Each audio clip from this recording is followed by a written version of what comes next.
Have you ever seen a Harbor Freight mallet get so much love? Here's one for like my hammer. Just fits in there. Just make all those on the bandsaw. I really enjoyed watching Drew's video and editing it. I'm not sure what it is. He's just got a really calming demeanor. He's really fun to listen to, enjoyable. A lot to learn as he gives you a tour of his shop. Also, he has his own YouTube channel and he's very good. So I'll put a link to that in the description of this video down below. If you want to build a smart wood shop for yourself, a smart station, smart bench, or any of the accessories that work with the system, there's a link in the description of this video down below. My name's Drew. I have a YouTube channel called Witt, and this is our detached garage, and it has to do a couple of things in your products. Your workbench, your system has really helped me do a lot in this shop. First and foremost, it has to house our cars. We live in an urban environment downtown. There's a lot of crime. There's a lot of cars get stolen and broken into at night. So my wife and I are not comfortable leaving our cars on the street at night. So it's a garage. Second, we have an income suite up there. So we rent out the studio. And then the other couple things it does is it's got to house my shop and my studio for YouTube. And the Paulk bench and your drawers from your trailer are key. Architect came up with an idea to just include a little bump out. My idea was kind of use this almost like your smart trailer. That's the 8x20. And then this is our garage. All my stuff kind of nests in here and it gives me a little bit more area that I can walk through and I can get to things. I could work on my laser engraver right here if I needed to. CNC stored away there. All right, Ron, this is how much I love your stuff. Look at this. See these marks on the floor? I got my bench laid out where I like it. No one's ever accused me of being an athlete. I worked out 2 days of my life. For a guy who doesn't work out, moving this guy is great. My favorite thing about your design here is just having this area for my tools so I can keep this as clear as possible. This is kind of the heart of the shop.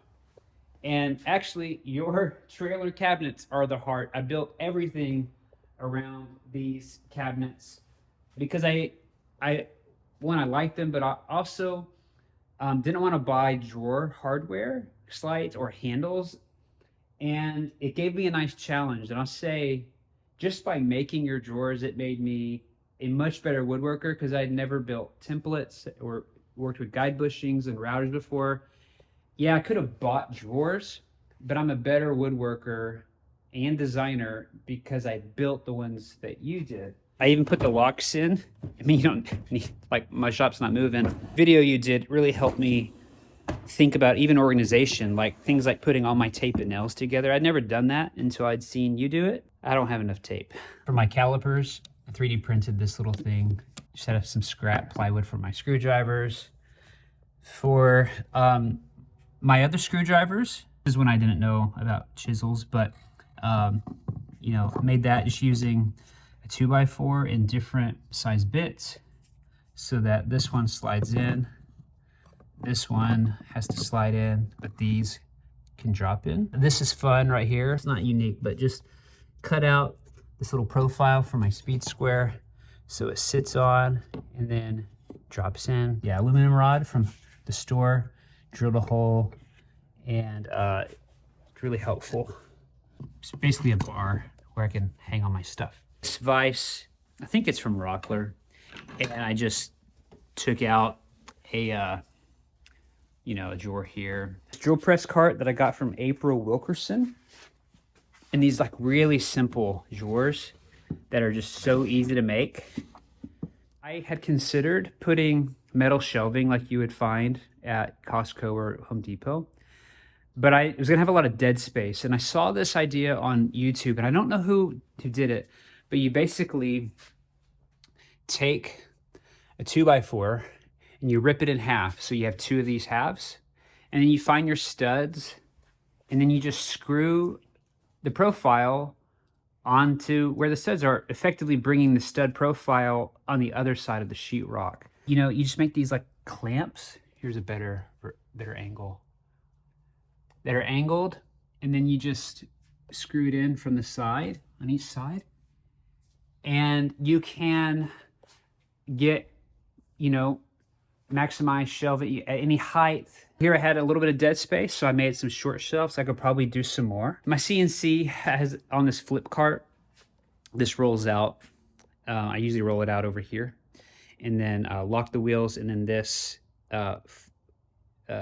you know, tilts up, and then legs pop down, so I can work on do my CNC stuff. These cabinets I got from Brad from Fix This Build That. Gloves and all my finishing, my sandpaper. Started to adopt your Vutainer system. Racks where all these could fit in here, because I have, obviously I have the space, and then all of my screws and fasteners are on the doors. Here, what I'm gonna do is 3D print these clips where you can clip your batteries in. Made this sign with my CNC. I just made a bunch of layers, and then I put lights in there, and then I can turn them on with a little switch that I have right here. I just got these TSO parallel guides, and I'm doing a video for TSO that is the beginner's guide to parallel guides, because for so long I didn't understand how these work. So I'm kind of bringing my perspective of never using these and kind of helping people. So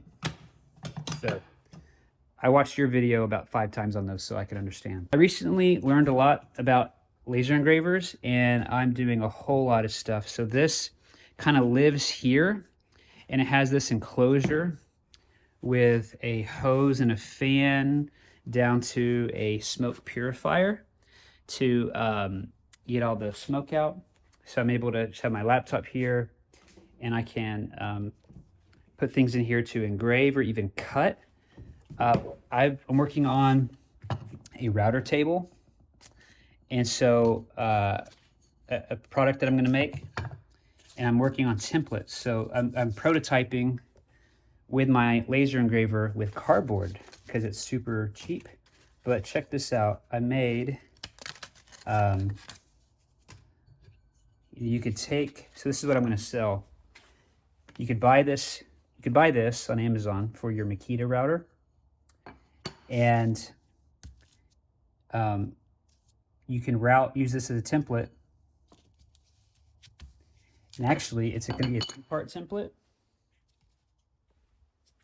because the first one will be this. So you route out the circle, which is full depth, and you take that out. You route out a partial depth, so that this will seat. So I'm able to do that with a pretty inexpensive laser engraver. It's a 20 watt, and check this out. Guess what it will cut?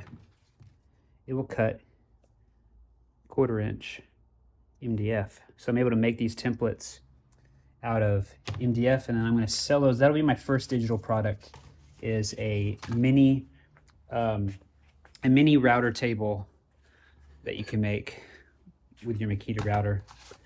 And I was able to engrave my logo on this mallet that I made. How about that cherry and walnut mallet? This is a Harbor Freight dust collector.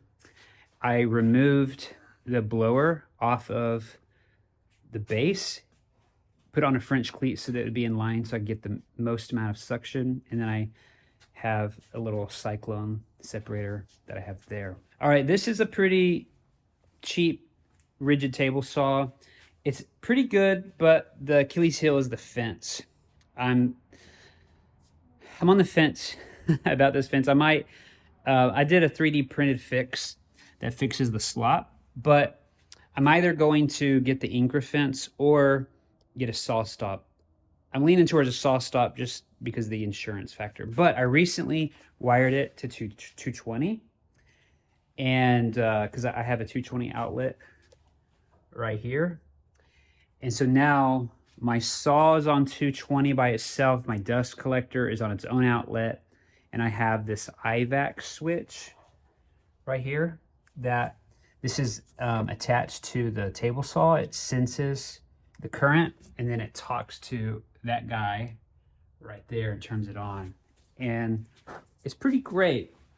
I also, whenever I hook up my dust collection, I'll pull this over from, like I have from Rockler. I'll connect it to my jointer. And then I have this remote that I can turn on my dust collector. Outfeed table. So one, it gives you a little bit of outfeed when you need it. However, when I need a real outfeed, now I have 4 feet of outfeed. So I really love that, and it's key for a small shop that it could double as scrap storage, a little bit of outfeed, but also it extends. This is typically what a video of mine looks like on YouTube. I have my colored background. I've got my logo lit up. I've got my key light right here. I've got my hair light working to separate me from the background. But most importantly, I have my 3x6 Paulk bench holding down the fort. Usually I've got my lenses, my camera, my microphone stuff, my remotes, all that stuff here. I'm pretty sure that no one else is using your bench like I'm doing in a cinematic way to make videos. So making this Paulk bench and making the drawers made me 10 times the woodworker that I was. It wasn't too hard to do, but it was that perfect amount of challenge to make me grow and make me buy some tools I didn't have, like a guide bushing.